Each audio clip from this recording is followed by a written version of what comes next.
Some people are very talented at making other people feel uneasy, where just by being in the vicinity, you feel a general sense of unease and you feel like you're walking on thin ice and that, there's some kind of danger looming.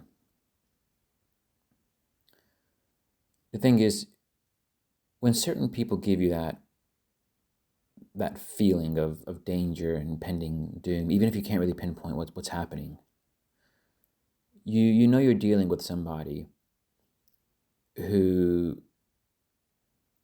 who is trying their best to identify your weaknesses in a predatory manner so that they can then attack you, oftentimes in a covert way. People with certain personality disorders, many of the cluster B, people high in narcissistic, psychopathic traits, they quickly, when they meet somebody new or when they're engaging in deep, conversations, rendezvous with people that they know, they hone in on deep things about that person in terms of, the person's weaknesses, worries, concerns. They're immediately scanning you, trying to identify those things about you. And even though there's sometimes not much tangible evidence that they're doing that, there's not much superficial proof that they're trying to gather data on those certain aspects of you. You feel it and you know it. And as a result of that, you have this general unease. You have this general kind of cold feeling that you realize that there's no real warmth in that person you're dealing with.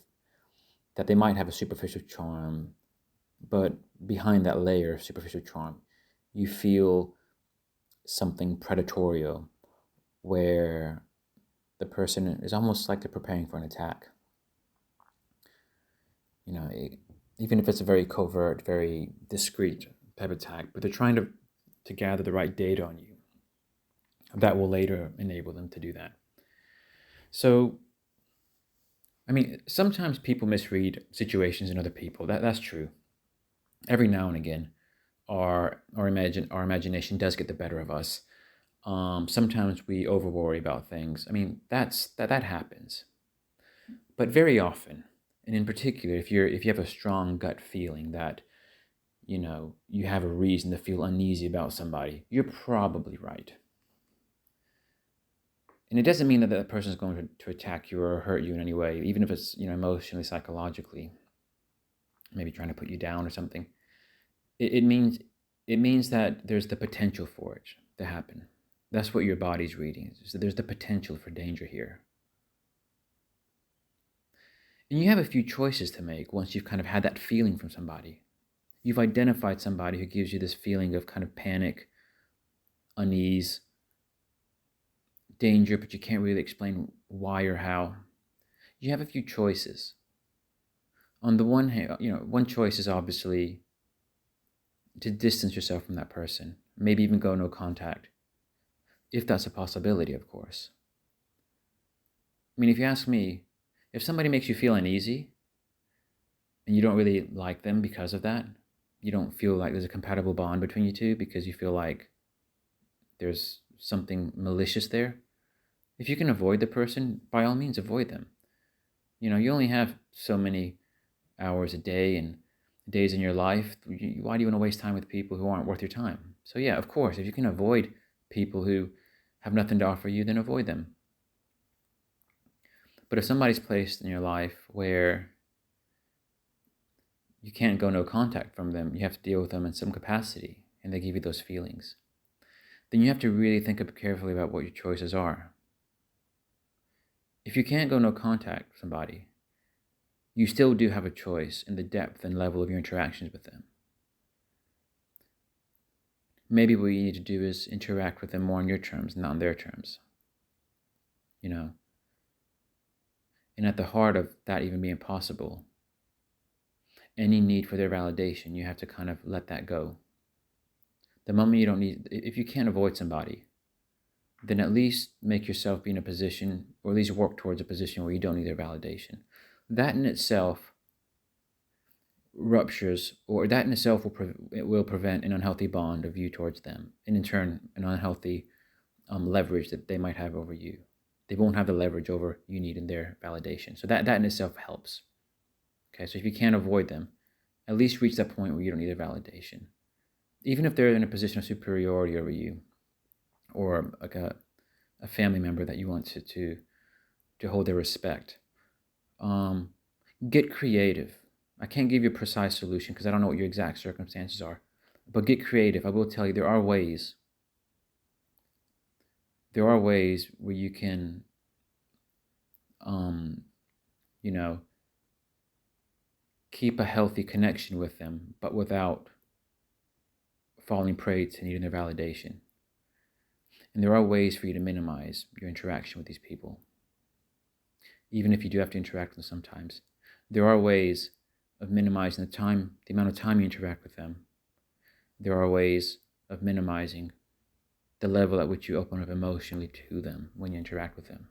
And sometimes you have to patch a little bit of ice around those parts of your heart that wanted to be warm to them or to people like them. Don't make yourself ice cold in your entirety, although maybe sometimes you can play yourself like that when you're dealing with them face by face. But reduce the kind of warmth and expectations directed towards that person. Unless, of course, you're having a good conversation. Sometimes you can have good conversations with toxic people. I mean, depending on the setting. But once you get to know the person, you know where you should learn how to deal with them in a way where you don't feel so bad. So minimize the amount of emotional kind of bonding towards them, and minimize the amount of validation that you feel you need from them. And that in itself takes a lot of their leverage away. And interact with them on a very kind of courteous, polite basis. Be yourself. Don't try to push their buttons per se, but if they ask for it, you can stand up for yourself and learn to work on managing your own fear against people who try to control you. Part of living life is learning not to be afraid of people who want to take advantage of us. So, learn how to stick up for yourself in the right way.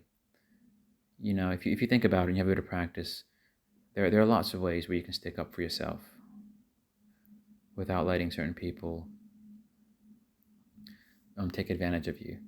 And if you kind of have that kind of thinking and know your worth, and you stand up for yourself, and you're not letting your emotions ooze towards them, you're not creating that emotion of bondage, they'll know that you're not you're not the extreme pushover personality that they want. You're not the extreme manipulatable, gullible type. Because to be extremely manipulable and gullible, people need to put you in a situation where you need their validation and you're emotionally kind of attached to them. Once you take that away, any manipulation leverage they have over you, let's just say it's drastically weakened, and that's really what you want. So yeah, and then you can avoid these people physically as much as you can. So yeah, just kind of taking a step back. I mean, sometimes you can go no contact, sometimes you can't, and when you can't, you still have options, and you just have to kind of think through those options. And a lot of it has to do with just not letting yourself be so dependent on that person for one reason or another, where they can get away with anything with you. Because going back to, the main point here, there are certain people who do want to make you feel uneasy and make you feel like you're walking on thin ice. There are certain people who want to see you wobble 24/7, and by making you wobble,